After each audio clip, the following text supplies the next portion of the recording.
हमारा आज का टॉपिक है टाइप्स ऑफ ऑपरेटिंग सिस्टम। तो हमारे पास बहुत सारे ऑपरेटिंग सिस्टम होते हैं। ऑपरेटिंग सिस्टम एक इंटरफेस होता है बिटवीन हमारा सॉफ्टवेयर एंड कंप्यूटर हार्डवेयर। तो इन दोनों के बीच का जो इंटरफेस होता है वो ऑपरेटिंग सिस्टम होता है। और ऑपरेटिंग सिस्टम हमारा बहुत सारी चीज़ें करता है, जैसे कि प्रोसेस को मैनेज करता है, रिसोर्सेज को मैनेज करता है, मेमोरी को मैनेज करता है, और हम जो उस कंप्यूटर को स्टार्ट करते हैं और रीस्टार्ट करते हैं उस बूटिंग में भी हेल्प करता है। तो ऑपरेटिंग सिस्टम के बिना हम कंप्यूटर को नहीं यूज़ कर सकते। तो हमारे पास बहुत सारे टाइप्स के ऑपरेटिंग सिस्टम होते हैं, जिसमें से हमारा एक है सबसे पहला batch operating system. The batch operating system does not interact with the computer directly. There is an operator which takes similar jobs having the same requirement and group them into batches. Batch operating system में हमारे पास एक operator होता है। ये जो है ये हमारा ऑपरेटर है, और ये जो है हमारी जॉब्स हैं। इसमें हम टास्क को जॉब कहते हैं, और ये बैचेस बनते हैं इसमें, और ये सीपीयू में जाके एग्जीक्यूट होते हैं।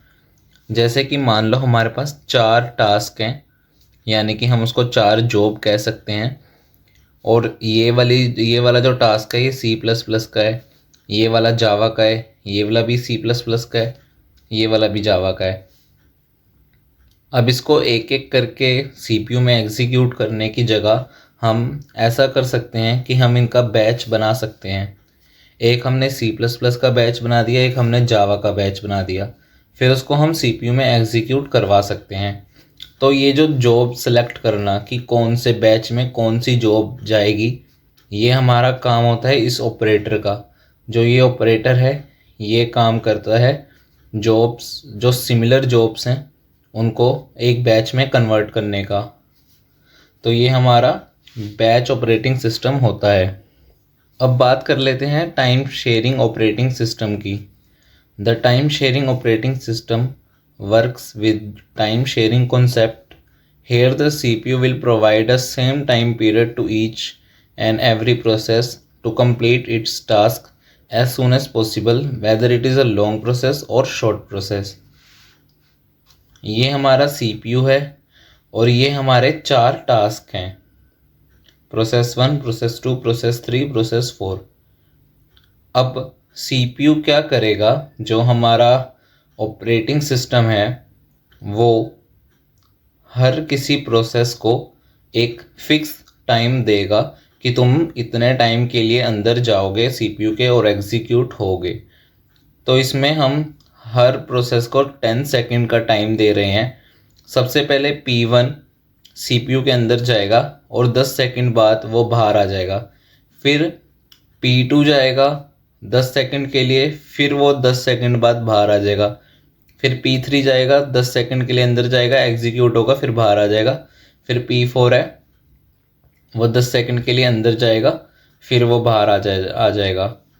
अगर हमारा जो P1 है वो उसको मान लो उसको 20 सेकंड लग रहे हैं, अगर उसको 20 सेकंड लग रहे हैं तो वो फिर भी 10 सेकंड के लिए ही अंदर जाएगा, और फिर वो अपनी नेक्स्ट टाइम की वेट करेगा कि जब उसकी फिर से टर्न आएगी तो वो फिर 10 सेकंड के लिए अंदर जाएगा।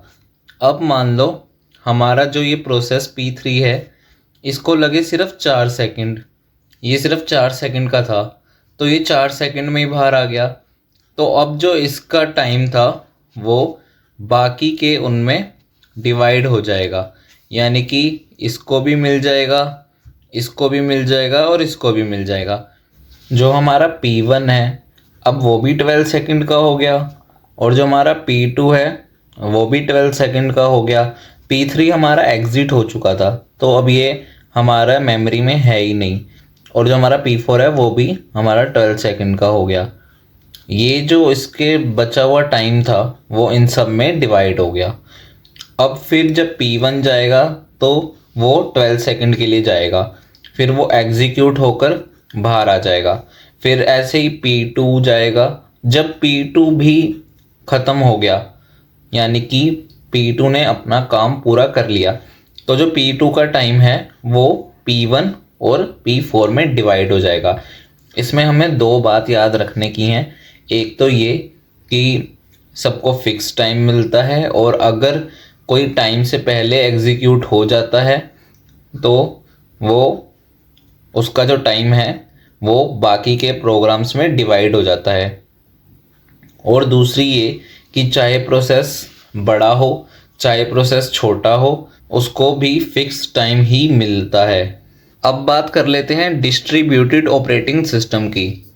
When many computers are interconnected to each other through a network for the purpose of sharing their task, then it is called distributed operating system. जब एक से ज़्यादा कंप्यूटर्स जो हैं वो कनेक्ट होते हैं एक नेटवर्क के थ्रू, ताकि वो अपना डाटा शेयर कर सकें, वेरिएबल शेयर कर सकें, इस चीज़ को हम डिस्ट्रीब्यूटेड ऑपरेटिंग सिस्टम कहते हैं। इस डायग्राम में हमारे पास 4 कंप्यूटर हैं जो एक ही नेटवर्क से जुड़े हुए हैं। अब ये आपस में कम्युनिकेट कर सकते हैं। They can share task but don't CPU and memory. ये टास्क शेयर कर सकते हैं बट मेमोरी और CPU शेयर नहीं कर सकते। If the one node is over used then they pass on the work to another load. अगर एक जो हमारी वो है नोड है उस पर ज़्यादा लोड आ रहा है तो ये जो है वो टास्क दूसरी नोड को पास ऑन कर देंगे। अब बात कर लेते हैं रियल टाइम ऑपरेटिंग सिस्टम की। Real time operating system are used when the time interval required to process and respond to input is very small. Real time operating system वहाँ यूज़ करे जाते हैं जब हमारे पास एक टाइम लिमिट होती है कि इतने मिली सेकेंड में ये टास्क कंप्लीट हो जाना चाहिए, तब हम real time operating system use करते हैं। जब हमें बहुत जल्दी आउटपुट चाहिए होता है तब हम रियल टाइम ऑपरेटिंग सिस्टम का यूज़ करते हैं। Real time system are used when there are time requirements that are very strict like missile system, air traffic control etcetera. Real time system हम तब ही यूज़ करते हैं जब हमारे पास बहुत स्ट्रिक्ट टाइम लिमिट होती है कि इतनी देर में हमारा टास्क एग्जीक्यूट हो जाना चाहिए। अब जैसे कि मिसाइल सिस्टम है और हमारा एयर ट्रैफिक कंट्रोल है, अगर 1 मिली सेकेंड का भी इसमें डिले हो जाए तो बहुत बड़ा नुकसान हो सकता है। और एयर ट्रैफिक में भी सेम है कि अगर 1-2 मिली सेकेंड का भी डिफरेंस आ जाता है या डिले हो जाता है तो ये चीज़ बहुत ज़्यादा डेंजरस हो सकती है। अब इसमें भी हमारे पास 2 टाइप के सिस्टम होते हैं। पहला है hard RTO system. Hard real time OS are meant for application where time constraints are very strict and even the shortest possible delay is not expectable. Hard real time operating system जो होते हैं वो उन applications में use करे जाते हैं जहाँ पे टाइम लिमिट बहुत ज़्यादा स्ट्रिक्ट होती है और एक छोटा सा मिली सेकेंड का डिले भी एक्सेप्टेबल नहीं होता। जहाँ पर हमारा टाइम जो है वो हमें एक पर्टिकुलर टाइम दिया जाता है कि उसमें 2 मिली सेकेंड ही लगने चाहिए। अगर उसमें 3 मिली सेकेंड भी लग जाते हैं तो वो भी एक्सेप्ट नहीं किया जा सकता, उससे भी बहुत ज़्यादा नुकसान हो सकता है। इन्हीं सिस्टम्स को हम RTO सिस्टम्स कहते हैं, जहाँ पर 1 मिली सेकेंड भी आगे पीछे नहीं होना चाहिए। फिर आता है soft RTO system. These OS are for application where time constraint is less strict. अब जो सॉफ्ट RTO सिस्टम है इसमें भी हमारे पास टाइम कंस्ट्रेंट होता है और वो भी स्ट्रिक्ट होता है, बट ये थोड़ा हार्ड RTO सिस्टम से कम होता है। इसमें 1-2 मिली सेकेंड का डिफरेंस चल जाता है। अब बात कर लेते हैं मल्टी प्रोग्रामिंग ऑपरेटिंग सिस्टम की। Multi programming operating system can be simply illustrated as more than one program is present in the main memory and any one of them can be kept in execution. This helps in better utilization of resources. जब हमारे एक ही computer में multiple programmes run हो रहे होते हैं उसको हम मल्टी प्रोग्रामिंग कहते हैं और ये हेल्प करता है बेटर यूटिलाइजेशन ऑफ रिसोर्सेज में। अब मान लो हमारे पास सीपीयू है, उसमें एक प्रोसेस है ऑलरेडी, अब वो यूज़र के इनपुट का वेट कर रहा है, तो हमारा सीपीयू है वो फ्री बैठा है। बट अगर ये मल्टी प्रोग्रामिंग होगा तो जो दूसरे प्रोग्राम है सीपीयू उनके पास चला जाएगा। जब ये वाला प्रोग्राम था वो कंप्लीट हो जाएगा, उसको इनपुट मिल जाएगा, तो सीपीयू वापस इस पे आ जाएगा। तो इससे क्या होता है, हमारा जो सीपीयू है वो बिजी रहता है और उसकी यूटिलाइजेशन अच्छे से हो पाती है।